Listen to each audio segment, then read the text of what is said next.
கடவுள் எவ்வளவோ படைப்புகளை படைச்சிட்டு இறுதியாக மனுஷனை உண்டாக்குறார்.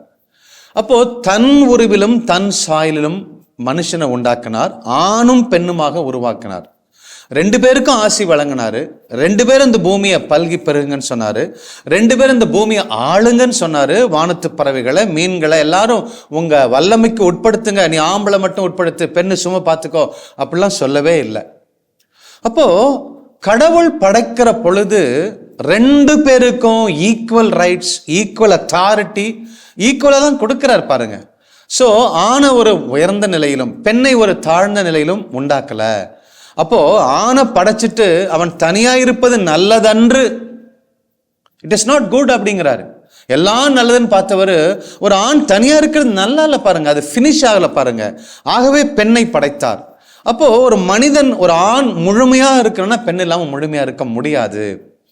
அப்போ ஆண் இல்லாம பெண் இல்லை, பெண் இல்லாமல் ஆண் இல்லை. ஆகவே ஆணும் பெண்ணையும் சரி சமமாக தான் படைத்தாரு. 2 பேருக்கும் ஒரே அத்தாரிட்டி, 2 பேருக்கும் ஒரே லைக்னஸ். கடவுளுடைய சாயல் தான் 2 பேருக்கு இருக்கு. அப்போ ஒருத்தர் பெரிய ஒருத்தர் சின்னவர் எப்படி சொல்ல முடியும்? Both of them were created in the image of God. Only one God. ஆம்பளை கடவுள் பொம்பளை கடவுள் இருந்தால் வித்தியாசமா இருக்க முடியும்.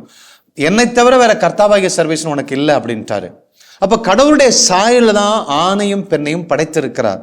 அப்ப 2 பேருக்கும் சரிசமமான அத்தாரிட்டி, 2 பேருக்கும் சரிசமமான ஞானம், 2 பேருக்கும் ஆற்றல், 2 பேருக்கும் வல்லமை, அத்தனையும் 2 பேரையும் ஈக்குவலா தான் ஆசீர்வதித்தார். அன்புக்குரிய சகோதர சகோதரிகளே, அப்போ கடவுள் மனுஷனை உருவாக்கினப்பட ஆம்பளை பொம்பளை படைக்கலாமா, இதை பார்க்கலாமா அப்படிலாம் யோசிக்கல. உலகம் தோன்றும் முன்னரே அவர் உள்ளத்துல சிந்தித்ததை உருவாக்குகிறவர். கடவுள் ஒரு ப்ராடக்ட் உருவாக்கிட்டு ஐயோ தப்பாயிடுச்சே அப்படின்னு சொல்லி யோசிக்கிறவர் அல்ல. மனுஷனை உருவாக்குறதுக்கு முன்னாடியே தன் மகனை சிந்தையில் சிலுவையில் அடித்தவர். அவர் எல்லாம் சிந்தித்து செயல்பட்டு அத்தனையும் எக்ஸிக்யூட் பண்றவர். ஆகவே மனுஷனை படைக்கும் பொழுது ஆணும் பெண்ணுமாக படைத்த கடவுள் இருவரையும் சரிசமமாக படைத்தார். Both are equal. ஆனால் they are different அப்படிங்கிறதான் புரிஞ்சுக்கணும்.